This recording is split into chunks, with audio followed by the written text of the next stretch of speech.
Hello, welcome to Todd Miller TV. I am here today with Oana, who is very experienced with helping investors rent properties and flip properties.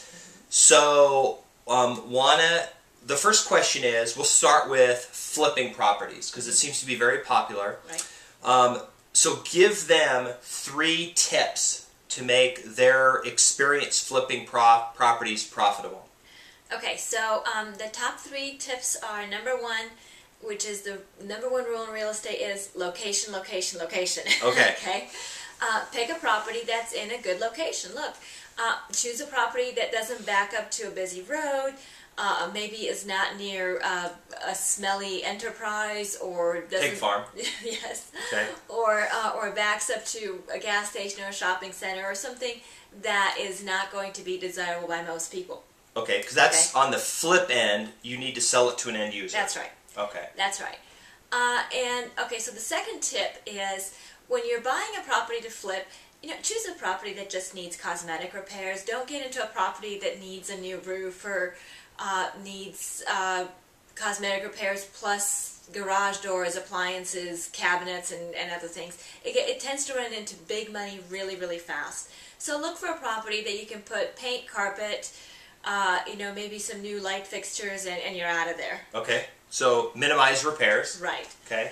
And then the third one is, don't underestimate curb appeal. As far as, spend some money on the outside, spend some money making sure that the front yard looks nice, making sure that, I'm not necessarily saying to paint the whole exterior of the house, but maybe just paint the trim on the house, and maybe paint the garage door and the front door, things like that that are going to make your property pop and give it good curb appeal. There's no substitute for when you drive up to a house and a house looks nice.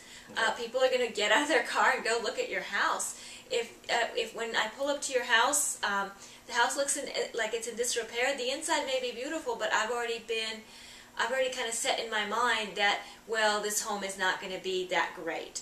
So make sure that every impression that a potential buyer has is a positive one. Okay, good. So now 3 tips for an investor who's going to buy rental properties. Okay, so the first tip is the same thing: location, location, location. Make sure that it's in a place where people want to live. Okay. Where there's easy access to transportation or freeway, shopping, things like that, so that you're not far removed from all of that. Because let's face it, most of us don't want to commute for an hour to work. Right. Okay. The second thing is, make sure that the property looks nice, okay? I appreciate that it's a rental, but people still have a lot of choices. And again, there's no substitute for that fresh paint smell and for clean carpet and appliances that work. This is a really big thing. That's the third thing, appliances.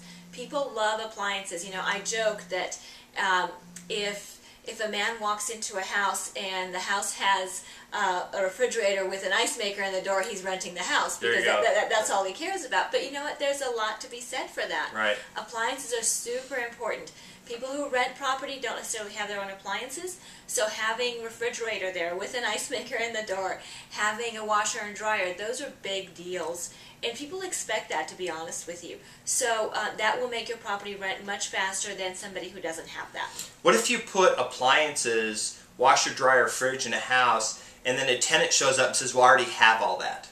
Okay, so then you have some choices. Most investors have more than one property, so you can take those appliances and put them on your next property. Okay.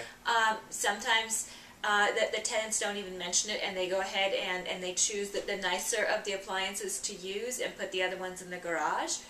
So there are things that you can do with that. Or you can just tell them, hey, the appliances have to stay there with the property, so if you don't want to use them, put them in the garage somewhere where they won't get damaged, and they just have to store them on the property. Absolutely. Yes. Good. Awesome.